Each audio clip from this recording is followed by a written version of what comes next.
From Interior Alaska's most trusted news source, this is the Fbx Evening News.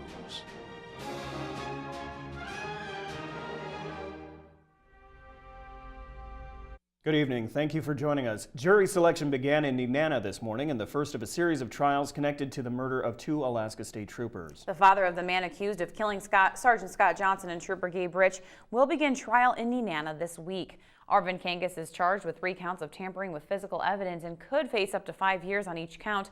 According to court documents, Arvin and his son Nathaniel Kangas manipulated the bodies of the 2 officers as they lay dead in the entryway of the Kangas' Tanana home.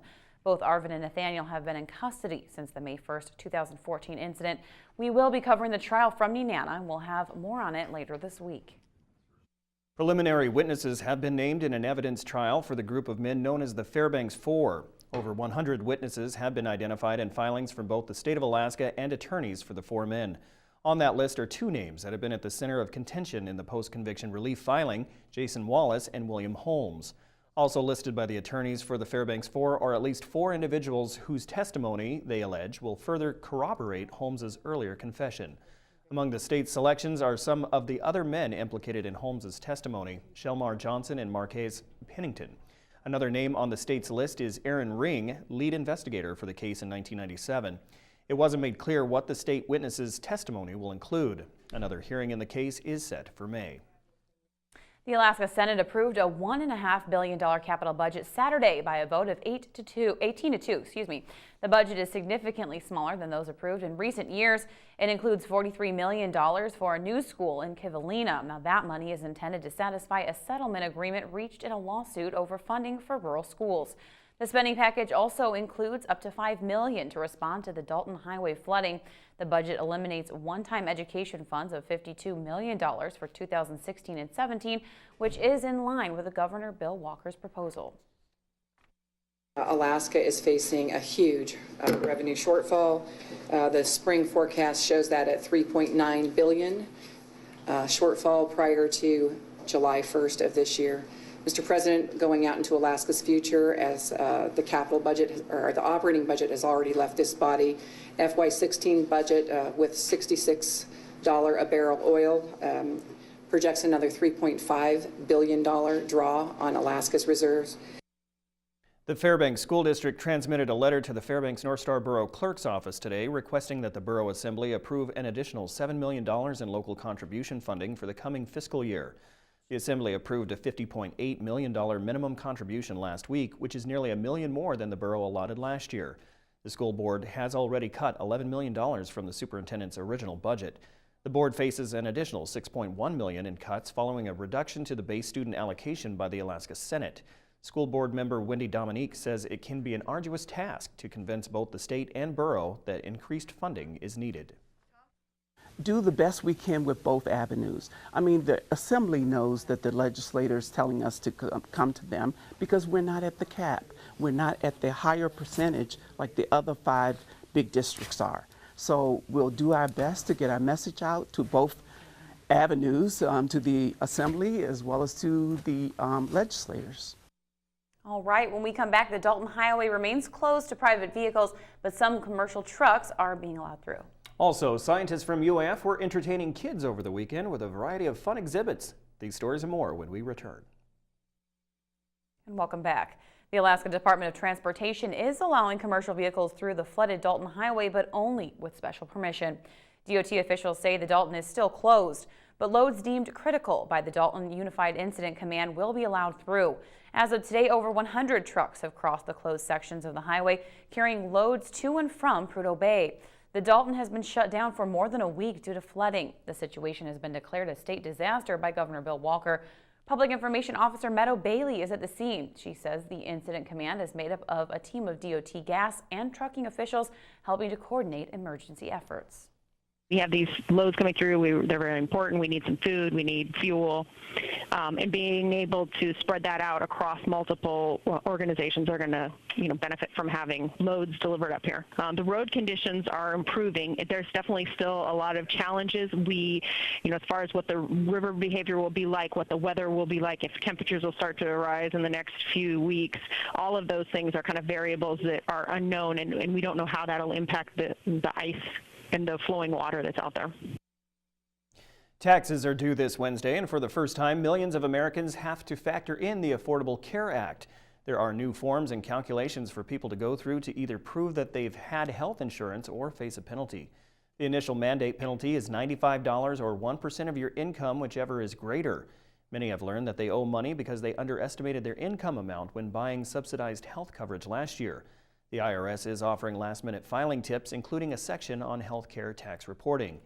General Manager of Liberty Tax, Gabrielle Peterson, says there is a lot of confusion this year with the Affordable Care Act, and she adds that the penalties next year are heftier.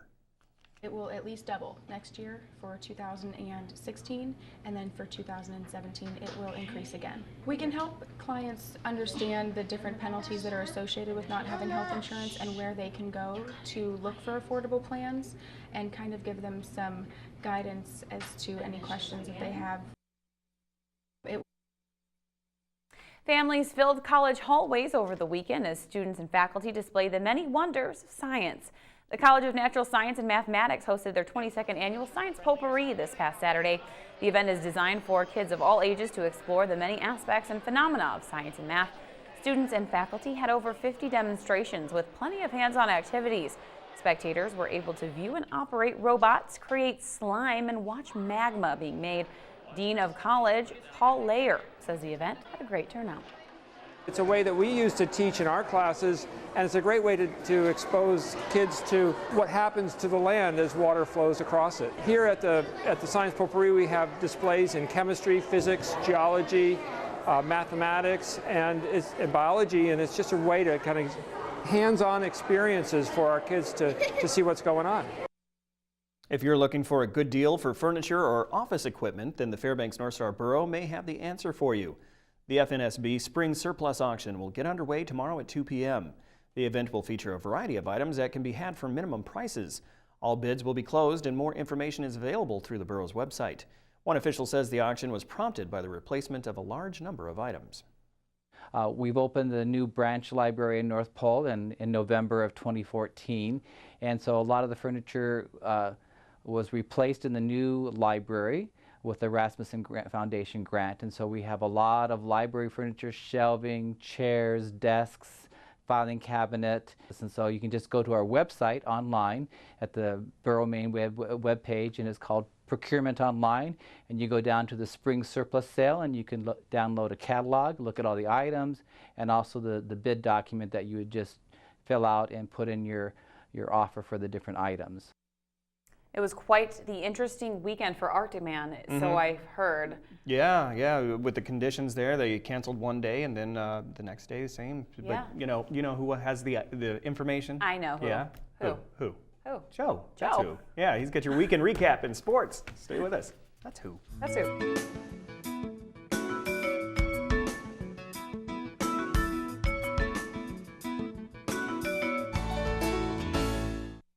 Happy Monday, Interior sports fans. Joe Cook here with your weekend recap. The Fairbanks Ice Dogs did what they were supposed to do this weekend, and that's protect home ice. After a thrilling 5-4 overtime victory in Game 1 of the Midwest Division semifinals on Friday, the Ice Dogs didn't let Game 2 with the Magicians get close at all. The best trick of the night was from Patrick Munson, who did a disappearing act with the puck. Munson stops all of Minnesota's 25 shots. The Ice Dogs pounced on the Magicians with a 3-goal first period. The stellar line of Jacob Hetz, Chandler Madre, and Jesper Orval started the run with a power play tally less than 3 minutes into the contest. Todd Burgess, he scored 2 minutes later. Then Madre called his own number with another tally. Hans Gorowski, he would score again just a little over a minute into the second period. 4 players had 2 points for the Dogs. Munson, he gets the shutout in his playoff debut. And Fairbanks wins 4-0. They lead the series 2-0. You know, I've always believed that a shutout's a team stat, you know, and, you know, all the guys bought in tonight. You know, the third period, they kept it so easy on me, and, you know, I had a lot of fun tonight. You know, I really want to live my first playoff game, and I was just glad at the result. And you can support the Ice Dogs with your vote in the Kraft Hockeyville USA contest. Now, the Big Dipper Ice Arena, our local facility, is a finalist for this year's contest. With your help, the Dipper could get $150,000 in arena upgrades and host an NHL preseason game to be broadcast live on the NBC Sports Network. Now, the Dip is already in the top 10, and they are in the Final 5 in the West Division. As a top 10 finalist, Fairbanks will get a share of $425,000 worth of upgrades with the other finalists. But we need that grand prize, right? Voting opens tonight at 8 o'clock Alaska time and ends April 16th. The top 4 will be announced on the 18th. You can vote on crafthockeyville.com. A final Ice Dogs note, veteran forward Lonnie Clary committed to RPI today. We'll have more on this story in tomorrow's Sportscast. And the 30th anniversary of the Arctic Man was unfortunately snowed out this weekend. Snow and clouds rolled into the Hoodoo Mountains during the race on Friday and continued into Saturday. The women's ski class was the only class to finish. Shannon Riles from Truckee, California, and Moana Bradshaw at Valdez won the women's ski event in 4 minutes 32 seconds. That's them right there. The defending champion Ashley Nikolai at Fairbanks and Klara Krizova from the Czech Republic were second place in 4 minutes 35 seconds. Half of the women's snowboard class finished before the weather ended the race. This is the first time Arctic Man was canceled once the race started. The last time it was canceled was in 2001. I don't want to hurt anybody. That's what it's all about. Safety is the biggest part of this thing. You can keep putting money in your pocket, but I don't want to call some mom or dad or wife and say, I lost somebody, in the mountain. Or some spectator up there, not worth their going. It's just not worth it. The fog came and you couldn't see just even 100 feet away. It was so it was getting too dangerous, and there's not really contrast color in a canyon. In the course, it's all white, so it's really difficult to see if everything is white on flat light. So now next year it'll be a double purse. It'll probably be 120,000 double, so it'll be 240 or bigger next year. Today's Arctic Man update is brought to you by the Alaska Fun Center and the Big Eye Pub and Lounge. And after a week off, here are this week's big plays in the return of the I-5 Interior Top 5 plays. And number 5, Adam Wilcox wins the battle for the puck, and Yannick Fidel, he gets the goal. The score ends a 5-game goal drought for Fidel and a 5-4 win for the Ice Dogs over the Magicians on Friday night. At number 4, Jacob Hett scores the game-winning goal in a 4-0 win on Saturday night over the Magicians. Chandler Madry and Jesper Orval with the assist. At number 3, Fairbanks' Ashley Nikolai pulls teammate Klara Krizova to a second-place finish at the women's ski event with a time of 4 minutes 35 seconds and a shortened Arctic Man. At number 2, Ice Dogs goalie Patrick Munson makes 25 saves and gets the shutout in his playoff debut. The Ice Dogs win 4-0 in Game 2 of their opening playoff series against the Minnesota Magicians. At number 1, Chandler Madry scores the big-time, overtime, game-winning goal in Friday night's 5-4 Game 1 victory in the Midwest Division semis opener over the Minnesota Magicians. To vote for the Play of the Week, click on your play on the I-5 poll on Webster11.com. You can also comment on the KTVF Facebook and YouTube posts, and send a tweet to KTVF11 Sports on Twitter for your vote. The Play of the Week will be revealed this Friday. The I-5 Sports Report is brought to you by Adient Orthopedic Physical Therapy.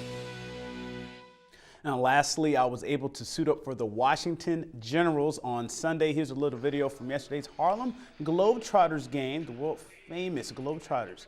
And they just did their thing with some high-flying dunks and alley-oops. And, of course, they had the incredible 4-point shots, a 35-footer. The Fairbanks community came out to see this world-famous show. And I had a good time as well as I came out with the Generals. They gave me 3 shots, and I almost hit the 4-point shot on my first try.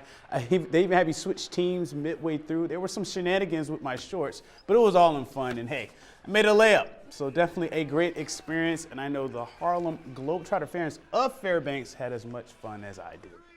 And that's it for sports tonight. Mike Schultz is next with your 4-weather forecast, and we'll catch you next time. Hey, welcome back into the Fbx Evening News for a Monday. Hope you had yourself a good weekend. Mike Schultz once again talking about the weather. Sun came out today. Few scattered showers here and there. I had a report on, I think it was like 8 Mile on Chena Hot Springs Road of hail falling, which it could have been maybe sleet or ice pellets, but it's close to being hail because after all, we did have some lightning in the area on Friday night. Well, that's all out of the picture. We're looking at temperatures warming up through the rest of the week to 50 degrees by this weekend. We'll tell you more about that in just a little bit. Look at this photograph tonight, sent in by Ramon Hernandez in North Pole. This was last Thursday night, April 9th, and look at the gorgeous pictures. The purple is just magnificent. He says right now, if you get out and see northern lights at night, you'll see more purple because the sun is reflecting a lot better. Anyway, a great shot there. And as always, if you have a photograph to share, by all means, send it to photos at ktbf11.com, a rainbow of colors. It's beautiful. Here's your numbers right now. 39 degrees after a high of 41. The low last night, 30. That's pretty warm. Record high, 57 in 1995, down to 23 below in 1992. Sunrise and sunset, 15 hours and 5 minutes. That's a gain of 7 minutes from yesterday. On our satellite and radar, not a whole lot going on. A few scattered showers across the interior. More rain moving across southeast Alaska. Lots of rain there. And like I said, these showers show up on the radar, our local radars. You can zoom in on the Fairbanks area, and you'll see we have just some isolated scattered showers here and there. Nothing really to get excited about. Everything looks like it's moved to the east of the Fairbanks area. What's going on across the rest of the state? Well, there's the rain falling across southeast Alaska. Some of it heavy over Ketchikan, 44 degrees there. Elsewhere across Anchorage, they're looking at partly cloudy skies, scattered showers at Kodiak along the Aleutian chain.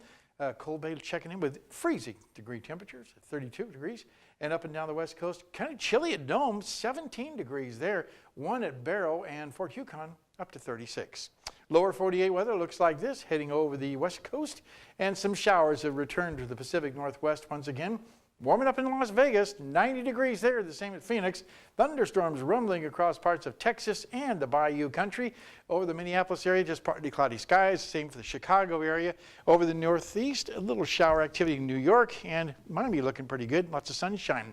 On the satellite and radar, you can see these storms cranking up in this area of low pressure here. Some of them may bring some heavy rain and possibly some strong gusty winds. Otherwise, the rest of the country looking pretty good. As you head out to the west, you see a new frontal boundary moving in across the Pacific Northwest. That is expected to move in with a lot of rain tomorrow up and down the west coast. And the overall jet stream expect to take a pretty good dive down to the center part of the country. When this happens, that means there's a pretty good chance of severe weather breaking out, so we're going to have to keep an eye on that as thunderstorms are expected over the deep south. Well, back to Alaska for tomorrow in the northern sections. Cloudy skies in Barrow, mostly sunny skies at Nome, and just partly cloudy skies at Fort Yukon. Here in the interior, we'll be looking at, for the most part, mostly sunny skies with isolated rain showers and snow showers at Delta Junction, also Healy, and maybe in the Fairbanks area. Over southeast Alaska, that's where all the main weather is going to be happening. Rain showers at Juneau, but heavy rain developing at Ketchikan.